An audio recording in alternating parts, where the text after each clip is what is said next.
So I've come across this project called OpenMac, Open Multi-Agent Interactive Classroom System, which I feel could be a typical EdTech killer. Your typical EdTech, which just uses a bunch of lectures, videos, all of that to sell you a course, could be replaced with this software which is AI powered, and this allows you to create personalized course experience on your own. This is fully open sourced and this is developed by Tsinghua University in China, and you can see the source code over here. I will have all the links in the description as well, so you can use them. But this project is very cool. OpenMac, Open Multi-Agent Interactive Classroom, is an open source AI platform that turns any topics or document into a rich interactive classroom experience. Powered by multi-agent orchestration, it generates slides, quizzes, simulators, and project-based learning activities, all delivered by AI teachers and AI classmates who can speak, draw on whiteboard, and engage in real-time discussions with you. It also has a built-in OpenClaw integration, which you can use to generate classrooms directly from messaging apps like Slack, Telegram, or Fishu. Not really sure about what app this is, but the concept overall is super cool, right? So I want to try this out. I want to see this for myself using a state-of-the-art model, right? So you see that this is an open source project, so it should be fairly simple to set up. Let's do that. So I am in this folder where I can just clone OpenMac, and I'm going to go ahead with OpenAI in this one. I have access to Google and Anthropic as well. Anthropic, I don't have access to API, I just have access to the Max plan. But for OpenAI, I have API, right? So I'll set this up. So here we are with the code base over here. And if you look into it, you can see right off the bat, they are using PNPM, which is great symbol of code quality in the first place. Anyway, so we have this env now as a local file, and let's now fill out this OpenAI API key. So I'm going to create a key, which I will obviously just remove after this tutorial. So I have this key for OpenAI. Hopefully this key is not working by the time you're watching this video. Otherwise you'll just drain thousands of dollars from my OpenAI account. In their setup, they do not ask me to specify the model. So I'm not sure if I have to specify this in the env, but let's see.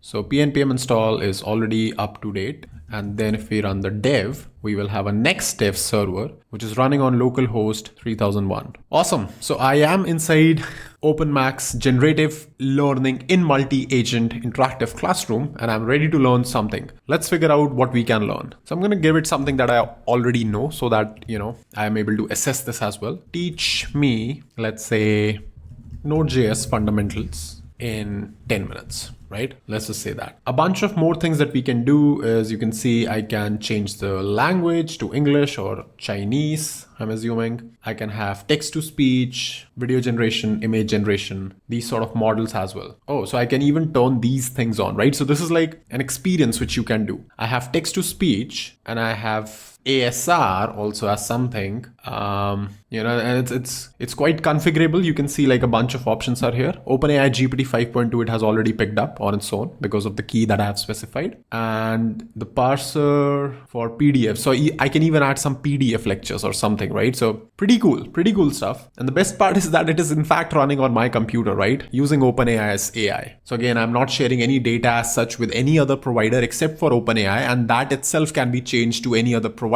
Maybe an LLM model even working locally, right? So you can have like a fully local experience. Tell us about yourself. The AI teacher will personalize lessons for you. My name is Mehul. I am a programming fan and I like to play games in free time, right? So I'm going to give it something that it can use for, just personalizing whatever. And let's see, enter classroom. So it takes us immediately to this generating classroom roles. And if we go back in the logs, at least, let's see if we can see anything interesting. So it is generating something. It's generating outlines. It's generating a bunch of things. So it has given me these classroom roles. Morgan Reed is the teacher. Morgan teaches Node.js with a crisp time blocks approach. Ava is the assistant. Diego is a student, which is my peer, most likely, right? And Riley takes structured notes and prefers step-by-step instructions they can replay later. Okay, fair enough. Let's continue. I want to see like how this comes up with the outline and content and what can it do. Since it said like it can also generate interactive content, I'm interested in seeing like what sort of interactive content would I be able to see. But see, this is such a crazy tech. We are yet to see like what exactly it does. But this is something that can effectively replace classrooms for basic things, right? Maybe you just have PDFs or a bunch of information on just the topics that your college or university is teaching, right? Just drag and drop this into this software, OpenMac, get an AI subscription, and you're ready to go. Awesome. So we have this, we have the slide-like structure. We also have this thing going on over here, which I believe is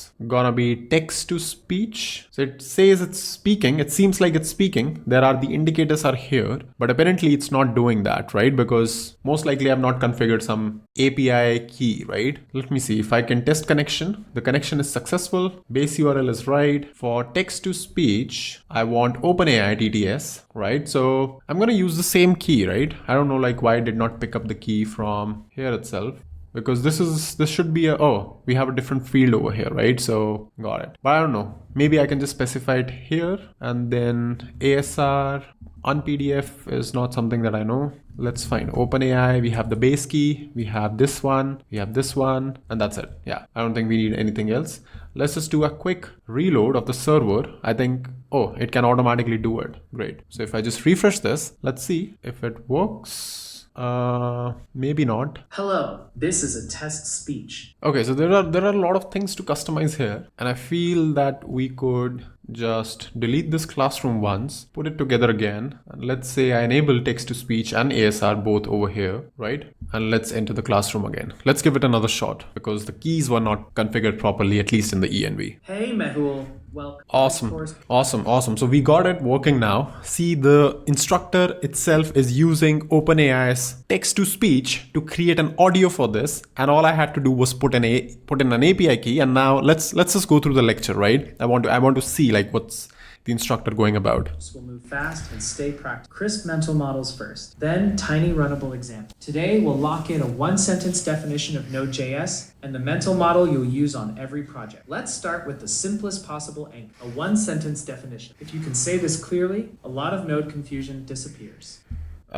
Hey professor, I actually don't have any understanding on what Node.js exactly is. I just know JavaScript. I have gone through JavaScript on, browser. But what exactly is Node.js and why do we need Node.js if we had JavaScript in the first place? Okay, it failed. Transcription failed. Again, I think it'll take me a little while to just configure the keys and everything properly. I don't even know if I have my OpenAI's access configured properly or not for all of these services. But anyway, let's continue.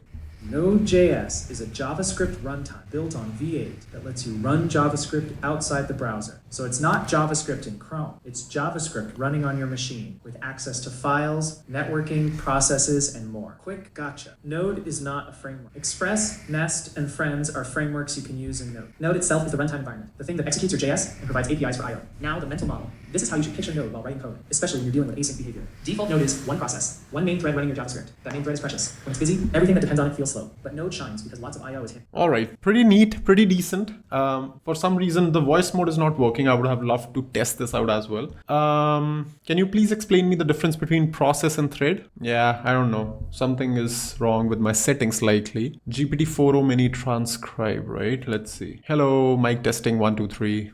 Language code ENUS is not recognizable. Yeah, and if we see it in the console also, we are getting basically the same error, right? Throughout. Okay, let's see. Let's figure out. We are all developers here, so I'm sure we can figure out what's going on over here. So we have this transcribe call going on inside OpenAI Whisper, and looks like this is what's going on, right? Where for the language part, this is somehow passing this ENUS. Okay, so it seems like we have this ENUS as one of the things here, but this is, what is this? This is using speech recognition API from the browser itself, right? Let's see, if I start this, hey, what's up? Hello, how are you? Stop it. We take a transcription call, which is sending payload of just the audio file, I'm assuming. This is just base64 on this API transcription endpoint, which is what we had. We are getting the audio. We are also getting the language, right?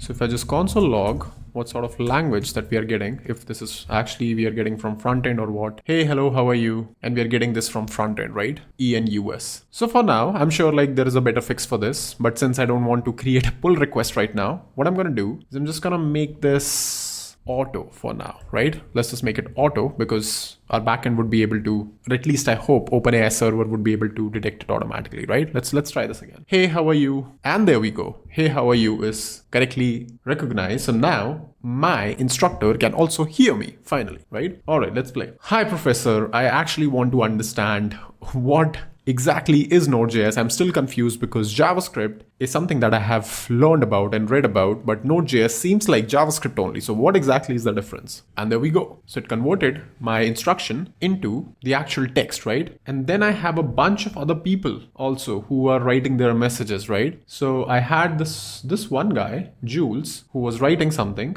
and now this girl who is Sam is giving me an interactive whiteboard. I don't understand. Okay, I got it. Right. So it's, I mean, it's definitely hard to actually use it with me being recording the video also, but you get the overall idea, right? I'll just stop the discussion right now, but there is whiteboard. I can see this whiteboard, for example, and it has started to ask me a bunch of questions that I don't know the answer to. So obviously it is like too interactive, that it's so interactive that I can't do two things at a given time. So what I'm going to do is just stop the discussion for now. I'll proceed with the lecture. Awesome. So let's just go a little bit ahead. So this is all theory, and now we have a quiz, right? Again, which is something crazy good, interesting. Which statements best describe Node.js compared to JavaScript? Node.js is a runtime that runs JavaScript outside the browser and provides access to system resources. Well, this sounds right. Node.js is a browser plugin. Nope. Node.js is same as JavaScript language. Not exactly. Node.js is a database engine. Again, no. So this is the right one. And this is a multi-choice question. Which statements are correct about event loop and module syntax in Node.js? At a high level, event loop helps Node.js handle many tasks by running callbacks. Yeah, sounds about right. In CommonJS, you typically import with require, with export, module export. This is also right. In ES modules, you typically use import from. This is also right. The event loop is mainly responsible for converting ES module syntax to CommonJS and runtime. This is not right? So let's just try to submit our answers. And I got both of the questions right, which I should have, obviously. But yeah, this is nice, right? Let's proceed forward. Oh, this is crazy. See, they have designed something which is sort of like an interactive playground. You don't have to exactly write code yet because you're still working with theory, but there are a bunch of things I can do here. I can drag elements based on, predicting the output order of event loops. Now, again, like this is going super advanced, I feel right now at the beginning, but I just told it to cover it in 10 minutes, right? The fundamentals of Node.js. And I also skipped the couple of first slides and lectures, but this is so cool because see, if I run it, it is giving me something, right? And it gave me a prediction score.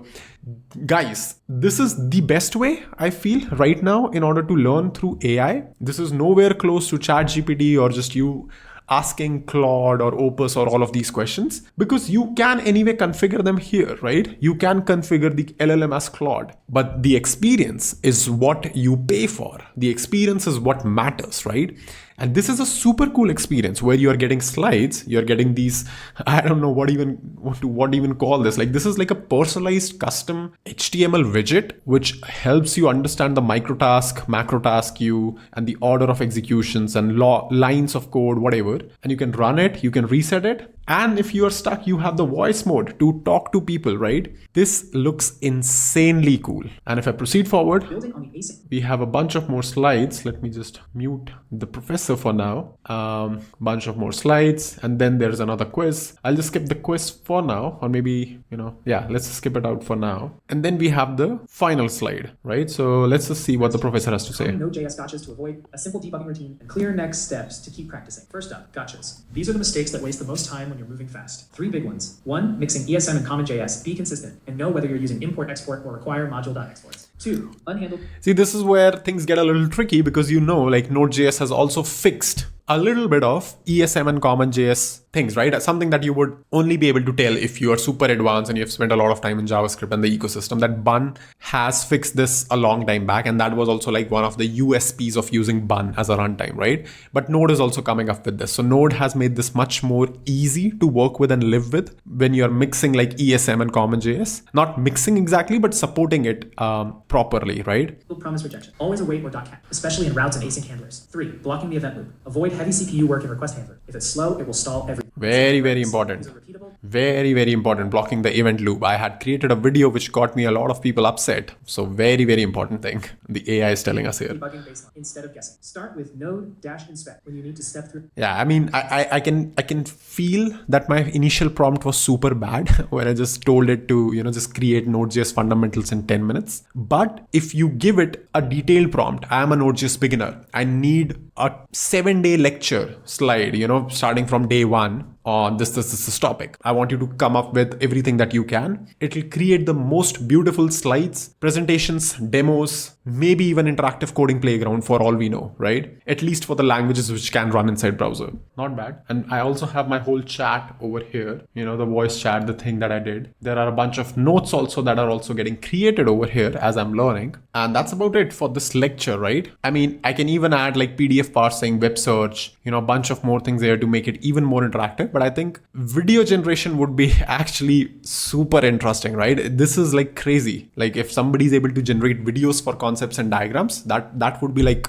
mind-blowing. And I feel, looking at the software, I feel it can do it. So yeah, this is so cool, super interesting project which is using multiple agents and technically multiple providers also, right? So a good thing about this is, look at this. If I want to have, let's say, maybe Kling as a video generation software, or Veo, which is like, again, like a great platform. I want to have something else for images. I want to have completely something else for LLM, right? And plus you can even add more options over here, like your custom OpenAI or Claude-based LLM, which might as well be a local large language model. You can do everything very, very custom and very, very specific to a specific platform or a specific part. And this whole thing just works, right? Which is super great, super cool. We had a little bit of hiccup in the ASR part, but I feel like I can send a PR for this to these folks after this video is done, because the whole thing is open source basically. So they have some issue with OpenAI using ASR because they are using the wrong language, which we were able to patch in the video itself, as you saw, but not a big deal, right? It's an open source software. This is something that we can build together, and this is something that I feel could really be the next evolution in edtech, right? Everyone getting their own open Mac. I don't even know how to pronounce this, open Mac or open Mac, but whatever the pronunciation is, it's a super cool project initiative by Tsinghua University. You will find all the links in the description. They also have this live demo, but I would still recommend, if you want to play around with your own custom models, custom things, try to do it locally, right? They have these bunch of models. I don't know how they are using it. So they have they have some auth system as well on this. And they have like a bunch of these pre-built sort of things, right? Understanding fractions, Taylor series explained. I mean, you can do a lot of fun stuff with this, right? If you want to just learn something and you want to just not be bored into just a simple text-based explanation, this is the way to go about. So yeah, that's pretty much it for this video, guys. Love the project, love the initiative. So do check it out. The link is in the description. That is all for this one. And I'm going to see you in the next video very soon. If you're still watching, make sure you leave a comment, "I watched till the end" below to tell me that you were still here, and let me know what do you think about the video.